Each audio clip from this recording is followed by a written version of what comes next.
concepts I came up with for a DC illustration of Batman, before I even done many pictures of him in full costume, was this pinup of him showing the scars on his back, which I pulled from a story I read when I was a kid, that they referenced his naked back to another character, that it looked like a map of scars, but they didn't show it. So I always wondered what that would be physically. So in my early 20s, I did a rough version of this piece that I would later update into a black and white pinup in Batman black and white comic book. But it's something that's actually been picked up in some of the movie stuff that's adapted of not just Batman but other superhero-like characters. The idea that there's a toll taken, and when you're made of flesh, you're going to be quite a mess after doing all this stuff.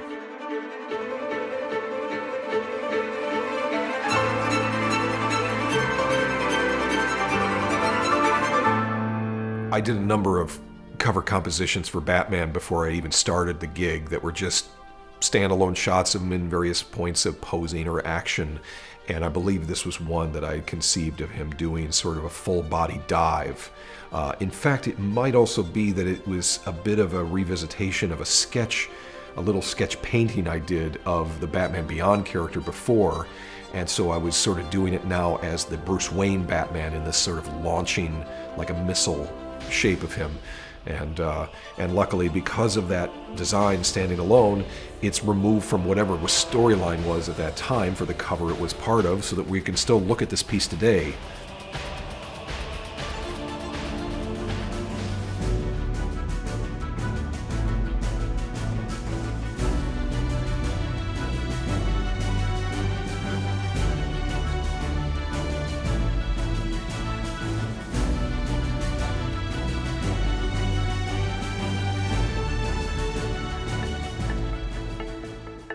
This Batman image is part of a series of images I did for what was a lenticular cover that came out for Batman's 60th anniversary back in 1999.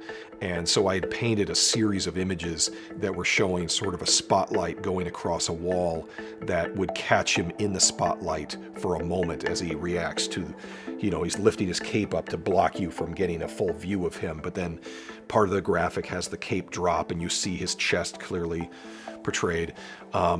This was one of the first straight images I had done of Batman before I got a chance to work on the character for a full graphic novel.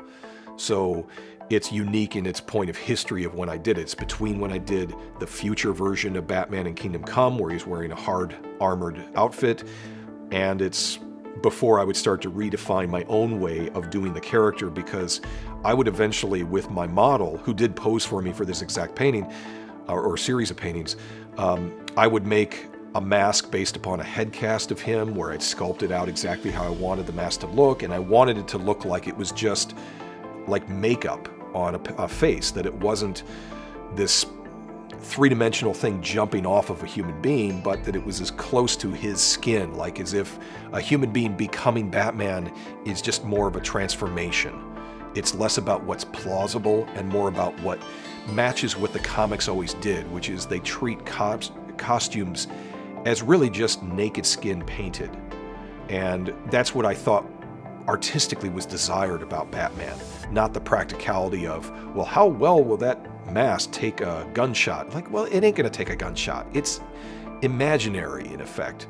But I wanted to sort of connect a certain thing that I thought intellectually about the character.